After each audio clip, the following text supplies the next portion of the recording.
सबसे पहले हम एक अटेंशन चाहेंगे सभी लोगों से, माननीय सदस्यों से, और 3 बार हमारे साथ बोलेंगे जय भीम, जय भीम, जय भीम, जय भीम। मैं Umesh Kumar Das, assistant commissioner of commercial tax Bihar सरकार में, ये मेरा पेशा है, परंतु पैशन हमारा पढ़ाना है और कैडेट कंचन सिविल सर्विस एकेडमी के माध्यम से मैं 250 बच्चे को बिहार सरकार में ऑफिसर बना चुका हूँ। आगे हमारा क्या विजन है इस पर हम बात करेंगे, परंतु मैं समझता हूँ कि आज जितने भी लोग इस हॉल में मौजूद हैं, हम हैं, आप हैं।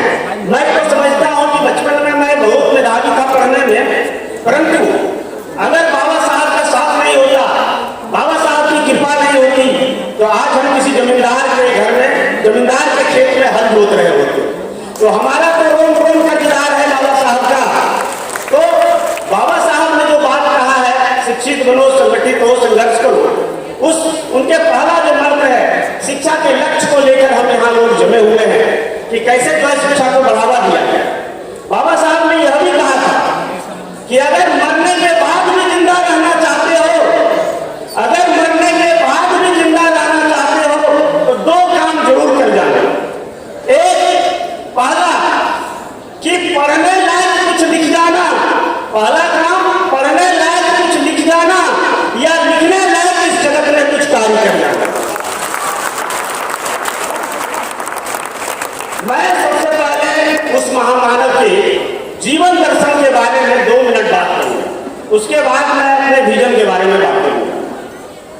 बात उस समय की है जब बाबा साहब को, हम जानते हैं कि पहले क्या स्थिति थी और जो व्यवस्था थी हमारी पुरातन सनातन या मनोवादी व्यवस्था कहें, उसके तहत हमें क्या दर्जा मिलता था, ना संपत्ति रखने का अधिकार था, ना हमें पढ़ने का अधिकार। इस स्थिति में बाबा साहब को महाराजा बड़ौदा के द्वारा छात्रवृत्ति मिली थी कि वो विदेश जाकर पढ़ाई करें। बचपन में बाबा साहब की शादी हो गई थी, 3 बच्चे। बाबा साहब की कुर्बानी को मैं याद दिला रहा हूँ थोड़ा सा। सभी लोग जानते होंगे, सभी विद्वान जन हैं, सभी गुरुजन हैं, और मेरा बड़ा सौभाग्य है कि मैं जिस यूनिवर्सिटी से पढ़ाई किया है, सिद्धू कानू यूनिवर्सिटी दुमका, और वहाँ की वाइस चांसलर सोना जरिया मैम हमारे सामने बैठे हुए हैं। हम जिस संगठन से जुड़कर काम करते हैं, बौद्धाचार्य योगेश्वर नंदन जी बुद्धिस्ट सोसाइटी ऑफ इंडिया के बिहार प्रदेश के अध्यक्ष बैठे हुए हैं। हमारे बिहार प्रदेश के अनुसूचित जाति जनजाति कर्मचारी संघ के अध्यक्ष माननीय सर बैठे हुए हैं, और हमारे विभाग के भी कुछ पदाधिकारी दिख रहे हैं जिन्हें मैं नमन करता हूं, सभी को जय भीम करता हूं। महाराजा बड़ौदा से छात्रवृत्ति मिलने के बाद बाबा साहब के मन में ये बहुत बड़ी दुविधा थी, गरीबी थी, लाचारी थी, बेबसी थी, बिल्कुल वैसे ही जैसे हमारे और आपके साथ होता है, जो बहुजन समाज के लोग हैं उनके साथ। बाबा साहब आके अपनी पत्नी रमाबाई से कहने लगे कि रमा, मुझे छात्रवृत्ति मिली है और मैं अपने समाज के लिए कुछ करना चाहता हूँ, तो इसके लिए मुझे पढ़ना जरूरी है। मैं विदेश जाना चाहता हूँ पढ़ने के लिए। अब तुम्हारे हाथ में फैसला है कि मैं विदेश जाके पढ़ाई करूँ या तुम्हारे साथ यहाँ इन बच्चों का लालन पालन करूँ। माता रमाबाई का त्याग भी देखिए कितना बड़ा था कि माता रमाबाई ने कहा कि बाबा साहब आप जाइए, पढ़ाई कीजिए, मैं इन बच्चों का लालन पालन कर लूं।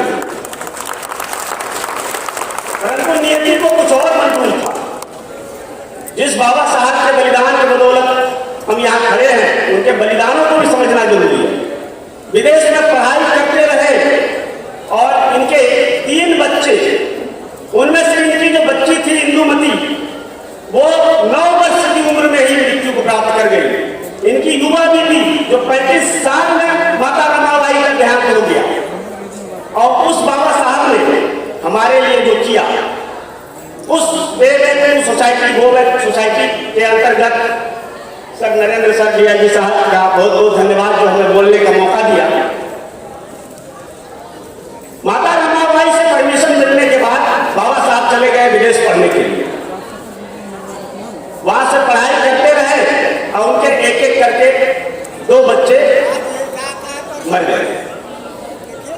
एक छोटी सी बच्ची इंदुमती जो मात्र 9 महीने की थी, वो बीमार पड़ गई। उस समय बीमारियों का इलाज नहीं था, मलेरिया हुआ होगा, डेंगू हुआ होगा, चिकनगुनिया हुआ होगा, अभी उसका प्रकोप भी है। माता रमाबाई किसी तरह से मुंबई की सड़कों पर उपले 5 बच्चों का लालन पालन कर रही थी, और जब बच्ची बीमार पड़ी तो किसी पड़ोसी के पास से पैसा मांगकर उन्हें वैद्य जी के पास ले जाया। रास्ते में डाकिया मिला, उस डाकिया ने बाबा साहब का एक पत्र जो कि विदेश से उन्होंने लिखा था वो मिला। माता रमाबाई बोले कि पढ़कर सुनाइए। बाबा साहब उस पत्र में लिखे कि रमा, महाराजा बड़ौदा के द्वारा जो छात्रवृत्ति मिली है उससे मैं किसी तरह से एक टाइम खाना खाकर पढ़ाई कर रहा हूं, परंतु इतने पैसे नहीं हैं उससे मैं किताबें खरीद सकूं और एग्जाम को पास कर सकूं। अगर तुम्हारे हाथ गांठ में कुछ है तो कृपया मुझे भेजिए। माता रमाबाई ने यह नहीं सोचा कि ये बच्ची मर जाएगी, उसको इलाज कराए बिना उसी डाकिए के हाथों उनके पास जो भी पैसा था वो बाबा साहब को मनियाले कर दिया।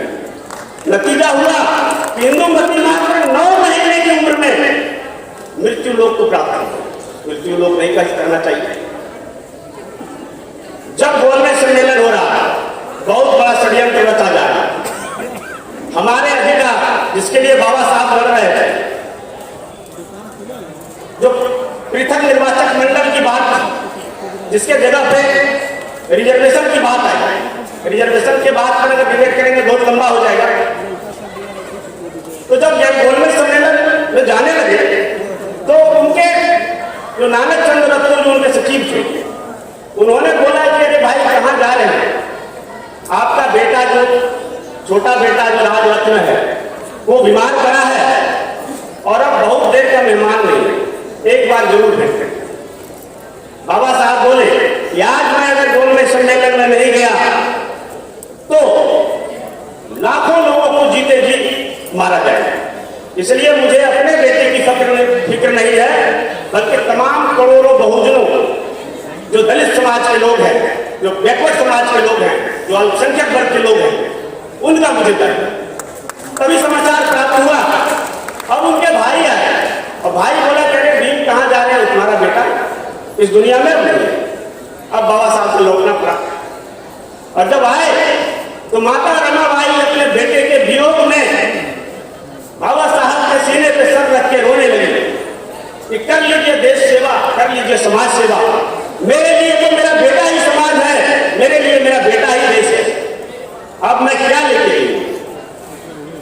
उस समय बाबा साहब ने कहा मत रो रमा, मैं इस राजरत्न के सब पर हाथ रखकर कसम खाता हूं, इस राजरत्न के लाश पर हाथ रखकर कसम खाता हूं कि आज मैं ऐसा काम करूंगा, आज मैं ऐसा काम करूंगा जिससे करोड़ों बहुजन इस देश पर राज करेगा। मैं समझता हूं ये उमेश कुमार दास जो आज पटना में असिस्टेंट कमिश्नर बनकर राज कर रहा है, वो वही राजरत्न की कुर्बानी है, और आज एक नहीं हजारों सैकड़ों लाखों राजरत्न इस देश पर राज कर रहे हैं। आप भी उनके प्रतिनिधि हो सकते हैं। तो अब हमें करना क्या है? तमाम सारे संगोष्ठियों में जाते हैं, सुनते हैं, भाषण का एक दौर चलता है और घर आके लोग भूल जाते हैं। मेरा विचार है कि कुछ अस्थायी संरचना में या फिर जुड़ के, अब बहुत सारे संगठन हो गए हैं, किन्हीं के साथ जुड़कर काम किया जाए या कुछ ऐसा काम। हमने जमीनी स्तर पर 2-3 काम किया। अभी मैं भी सीखने के दौर में, बहुत ज्यादा अधिक उम्र नहीं है हमारी, 42-43 साल उम्र है, अभी मैं सीख ही रहा हूं, सुबह से यहां मैं जमा हूं। तो एक हम लोगों ने सबसे पहले स्लम बस्तियों के लिए अंबेडकर शिक्षा केंद्र की स्थापना किया। आज भी वो कार्यरत है और 70-72 सेंटर है पूरे बिहार में जो बिल्कुल स्लम बस्ती। अब जैसे कुछ अव्यवहारिक बातें भी यहाँ हो रही थी कि आप अगर योग्य है तो रिजर्वेशन छोड़ दीजिए, भाई नहीं, ये अव्यवहारिक बात है। ये तो बात फिर वही हुआ कि आप बिना दांत वाले को भूजा खाने के लिए दे रहे हैं और जिनके पास दांत है उसको जूस पीने के लिए दे रहे हैं। ऐसा नहीं हो सकता। हो सकता है यही कि अब तक जो इस लाभ को प्राप्त नहीं कर पाए, बाबा साहब के दिए गए अधिकारों से वंचित है, उन्हें हम जागरूक करें। तो स्लम बस्तियों में हमारे 70 से अधिक डॉक्टर अंबेडकर शिक्षा केंद्र चल रहे हैं। उसी का डुप्लीकेट यानी उसी की नकल करके और भी कई संस्थान चलते हैं।